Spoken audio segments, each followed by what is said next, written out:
Good evening and welcome once again to Letchworth Cable Access. I'm Kyle Adamczak, and tonight we have as our guest Kathryn MacConnell, who recently took a mission trip to Haiti, and she's here to tell us about it. Now, this isn't your first trip to Haiti. This wasn't your first trip to Haiti, was it, Kathryn? No, I went in 2014 in February with my church, Valley Chapel. The Valley Chapel, that's in Warsaw. Yep, in South Warsaw. Now, you're a student, correct? Yeah. And where do you go to school? I go to Warsaw High School. Warsaw High School, and you're in what grade? I'm a senior this year. A senior. So you've been to Haiti before. Yep. So what was it about the first time that made you go back go back again? Well, the first time it was we were only there for a week. Uh-huh. So we did a lot of physical labor. We built a house for a widow. Mm-hmm. We did a VBS. We cleared ground for a tree nursery. Yes. And we did a couple other things, but that was a lot of it. And this time that I went, it was more focused on spiritual, I don't know. Mission work? Yeah, spiritual mission work. And when I went last time, I just thought the country and the people were so beautiful. And it made me want to go back again. So I went back home, and a couple months after my first trip, I was researching on the organization's website that we went through, Haitians Helping Haitians. Now, is this the same group that you went through the first time? Yeah. Yes, okay. And they had a summer internship program, so I looked into it and I prayed about it a lot, and I felt the calling to go back again, so I applied for the summer of 2015. And you were accepted. Mm-hmm. So you went in the summer. Mm-hmm. Now, well, first off, tell us a little bit about the group that you went through. Well, Haitians Helping Haitians is really focused on connecting with the Haitians, not just with physical work and labor, but also spiritually. Yes. And they want the Haitians to be able to help themselves as well. They don't want big organizations coming in and doing all the work for them. They want them to be able to help rebuild their country, which is really awesome. So now, the first time you went with a group from the church, the Valley Chapel in Warsaw. Now, did you go with some people from Warsaw as well this time? No, I went by myself. So actually. you were the only one from Wyoming County on this. Yeah. So where were the other people from? A lot of them were from Missouri, St. Louis area, and then a couple people were from Georgia and Florida. Now, what age group were these other interns? It ranged from 16 all the way up to 30, and then we had a mother of one of the girls go as well for a week. So it was mostly contemporaries of you teenagers, but there were some adults as well. Yes. Now, were the adults that went along on the mission trip, were they responsible for you chaperones, or were the chaperones in Haiti? They were both. We had 3 out of the 4 of our leaders essentially were Haitian. We had Desme and Valine Garcon, and then Gloria Board, who are Haitian, and they can speak Creole, so they translated for us a lot and helped us with the culture. And then we had John Board, which is Gloria's husband, who is also a missionary, and he was able to help us a lot with transitioning as well. So traveling there, you went by plane. How long was your flight, or did you have to stop and change flights? I had to get on 3 separate flights. I woke up at 2 in the morning, and my flight left at 5 or 6, and then This is from Rochester or Buffalo? I flew out from Buffalo, I recall, and then we arrived in Haiti around 3, I want to say. 3 in the afternoon. Yeah. So what was the weather like in Haiti in the summer?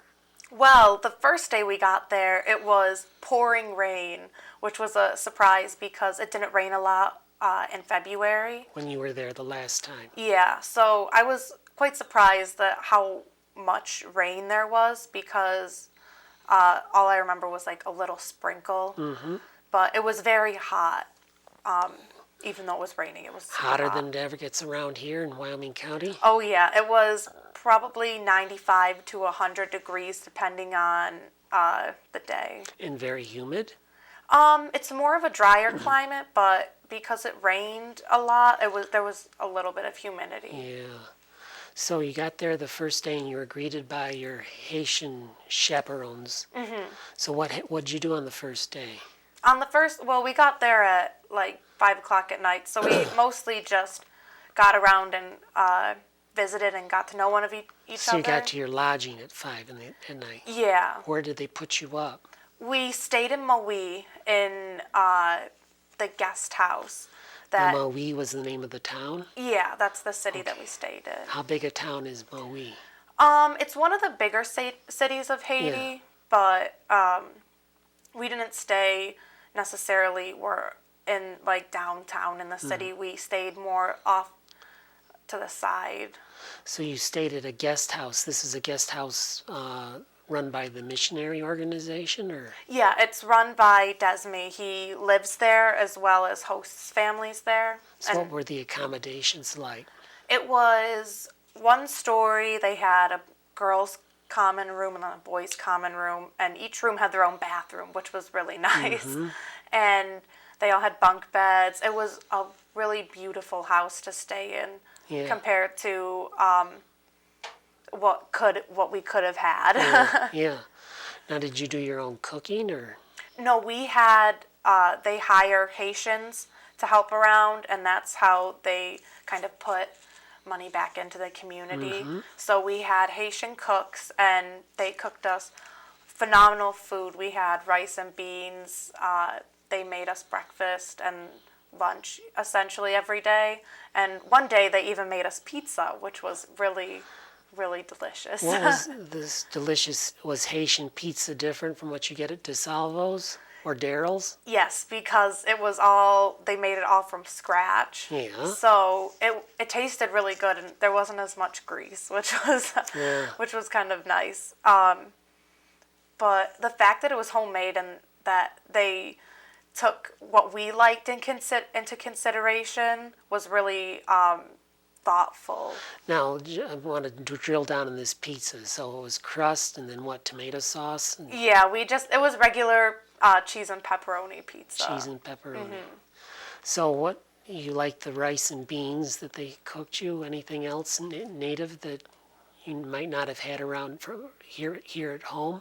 I can't really remember a lot of the food, but we had It was what all we good. what we call in America chicken and dumplings, but it had a lot more spice and flavor to it, which was really cool. So you spent your first day in the lodgings there at the guest house, getting to know each other. You arrived late afternoon. What happened the first day, the next day? What did they have you do? The first day we spent most of the day walking around the community that we stayed in, the little neighborhood, and visiting with them and distributing clothes and school supplies and hygiene products. Now, was this a poor neighborhood? Yes, our neighbors, we stayed in a nice cement house with nice flooring, barred windows, and we had a gate around our house. And our neighbors right next to us, there were 10, I want to say like 6 to 10 people living in it, and they were sleeping on the floor. How big a house was it? It was probably a 2-room house. 2 rooms with 6 to 10 people. And one of the ladies there had a infection on her chest from laying and sleeping on the ground, and there were rats in there, and so she had a rat bite that wasn't treated. Whoa. And it was like black on her chest. It was really concerning to a lot of us. Yeah, so what do they do to earn their living? What do they do during How do they earn money or make? A lot of them sell things on the in the market, and if there's a male in the house, they'll usually do construction. So you walked around to get to know the neighborhood, and you handed out hygiene materials and other things. What else did they have you do while you were there?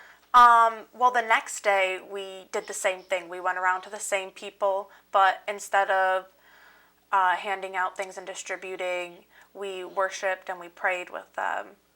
And that was another all-day thing that we did. Now, where did this take place? In the local church, or? We went around to their houses, and sometimes they're sitting outside, sometimes they're inside, and we would just knock on their door and say, hey, do you want to pray with us? And usually they're all like excited for it. They love their prayer and worship time.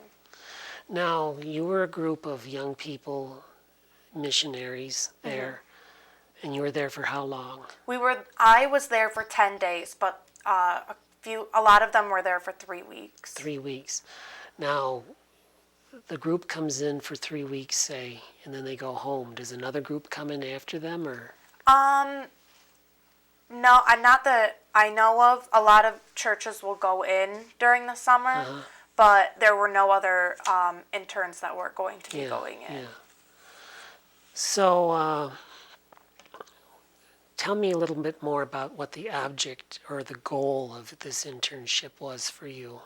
Well, the internship was basically to help us see what missionary life would be like. When you go on a mission trip with your church, you do a lot of physical labor, like I did my last trip. Yeah. But that's not the only thing that missionaries do. Missionaries do a lot of visiting with the people and praying with them and just becoming a part of their lives and sharing the gospel with them. And so that was what we were able to do. Now, you didn't do everything just in that one little community, did you? You traveled? Yeah, we traveled to St. Mark Prison, and we also went to a hospital to pray with them, and we did a clinical in the mountains. Tell us about your prison visit. The prison visit was a lot different than the last time I had went because it was more, it was a little different because I was on a worship team, so instead of being with all the prisoners and distributing, a group of us... Hygiene objects? Yeah, Yes. we were distributing more soap and shampoo. So But this time you did something else. yeah, I was on a worship team, so 6 of us would gather in the courtyard and we'd sing Creole songs, and so that allowed a lot of the prisoners to be able to sing with us and worship as people were giving hygiene products and praying with them. So what was the setup? You were in the prison yard, mixed in with the prisoners, or were they separated from you? Or? Well, the prison is basically four big walls, and there are jail cells along those walls, and then there's a big open area so all the guards can see them. So the prisoners remained behind bars, and then you were and your other missionaries were in the yard singing and yeah. As others were going up to the cells handing out products. Were the prisoners appreciative? Yes, they were. They are always super grateful for and very thankful for us coming and being able to worship with them and being able to give them something as simple as a hygiene product. It must have been an eye-opener for you, for coming from Warsaw and high school and everything. Yeah, definitely. What surprised you about about the prison from your observations? It was really cool seeing them worship with us because the last time I went, we sang worship songs in English, and I don't know how many of them knew English. So being able to sing with them in Creole and being able to hear all of our voices, come together and worship. They sang along? Yeah. We sang common Creole songs that a lot of them would know. And just being able to hear all of us singing together was really cool. Now you said you went to a clinic and then you visited a mountain community, right? We climbed up the mountain to do a clinical there. So, okay, what was the mountain you climbed? I don't know the name of the mountain, but it was very, very large, and it took us about 2 hours to climb it. The only way to get to the clinic was by foot? Yes, what had happened was we were supposed to leave in the morning, so we would beat the sun kind of thing, and it was Haiti time. Things always run a little bit behind schedule, so we ended up leaving around noon. Yeah. best part of the day to climb a big mountain. And so it was basically a slope of maybe this much. 45-degree angle. Yeah, it was very steep, and a couple of the adults had joint problems, and so it was very inspiring seeing them climb up this mountain for 2 hours in 95-degree weather with skirts on. You probably just ran right up. Oh no, I didn't. It was very exhausting, physically and mentally, because you're climbing up this mountain. It's hot out. You're really tired. The truck that was supposed to be coming with medical supplies and more water was a little late too.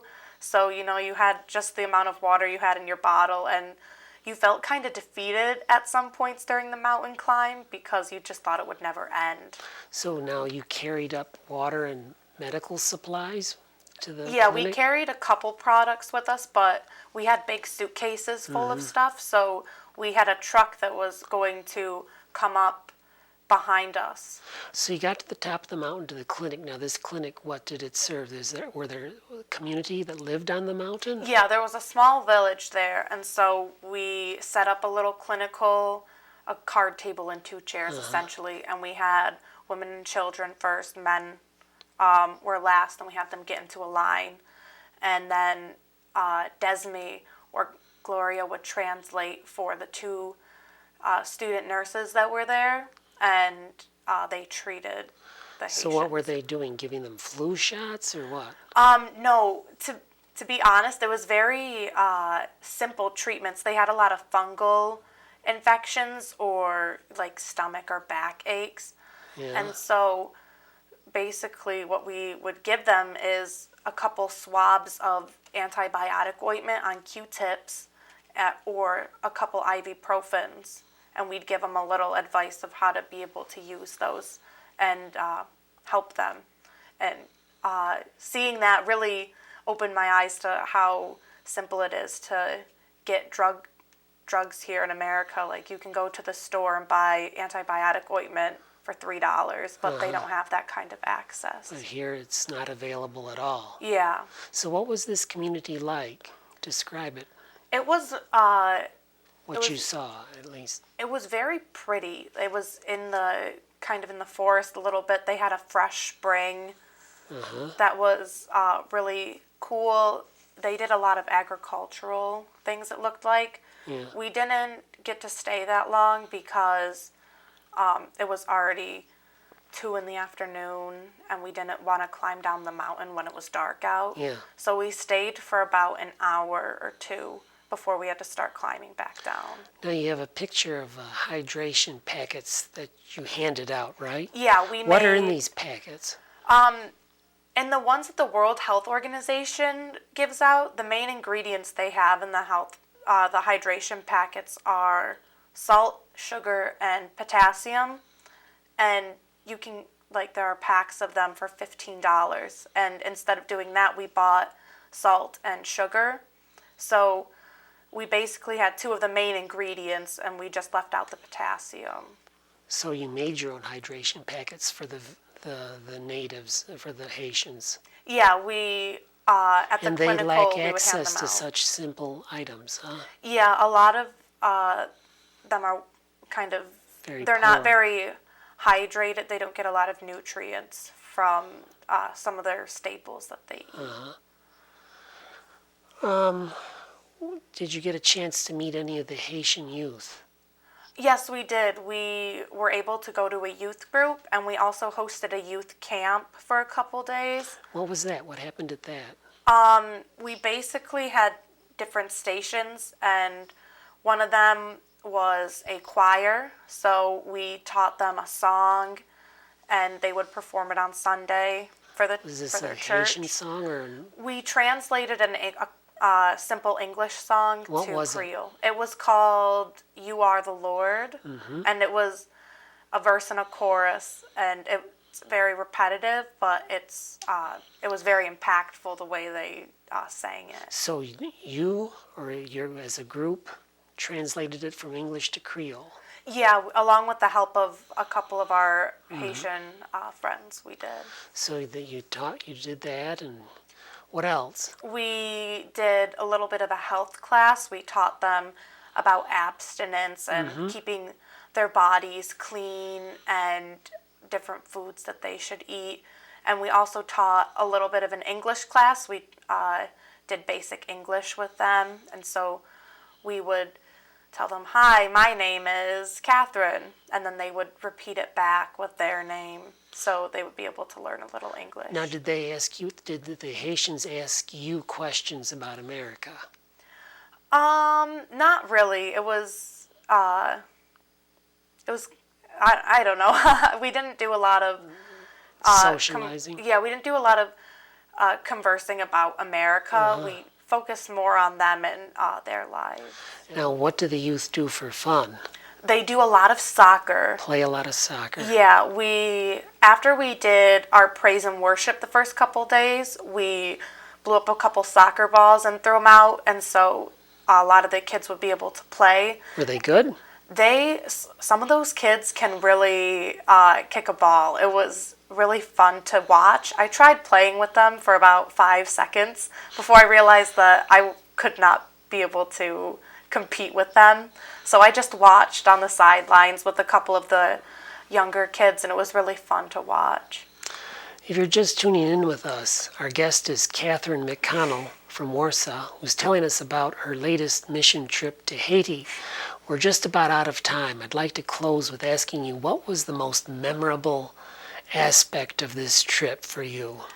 The most memorable aspect, it was, I know it sounds a little insignificant, but I really liked bonding with the team. And one of the days we were picking up trash, and one of the Haitians that was with us, Jeff Day, he was going to go to the Haitian trash dump, essentially. And so a couple of us were kind of excited, like, ooh, I wonder what a Haitian dump looks like compared to an American dump. So a couple of us went and helped load up the garbage, and we went into the tap, which is a truck. And we drove there, and, anticipation is building. We don't know what's going to happen. And we get there, and we go down to the base of a mountain, and there's just like trash kind of laying in a confined area, and we all kind of looked around and was like, okay, this looks like a dump, It wasn't anything special, but I think just bonding with a lot of the Haitians that were with us and with the team members was really awesome. Would you recommend to others to become a missionary like this? I definitely think that if you feel the call to do missionary work, well, you what's should. required of the person? I mean, what kind of person do you think that would this appeal to? Definitely someone who has a lot of personality, someone who really likes interacting with people, because that's essentially what we did the whole trip, was interacting and visiting and building relationships with a lot of the Haitians. I think that's like the main component. And also, if you want to do mission work, you have to have a strong faith base. So if somebody wanted to look up this group and go on a mission trip, there's a website? Yeah, it's HaitiansHelpingHaitians.org, I'm pretty sure. Yeah. Well, Kathryn, I want to thank you for coming in, taking the time from your schedule to come in to tell us about your mission trip. Our guest is Kathryn MacConnell, who took, as we said, a mission trip to Haiti this past summer. I'm Kyle Adamczak. This is Letchworth Cable Access, and as always, we thank you for watching. Good night. And there we go.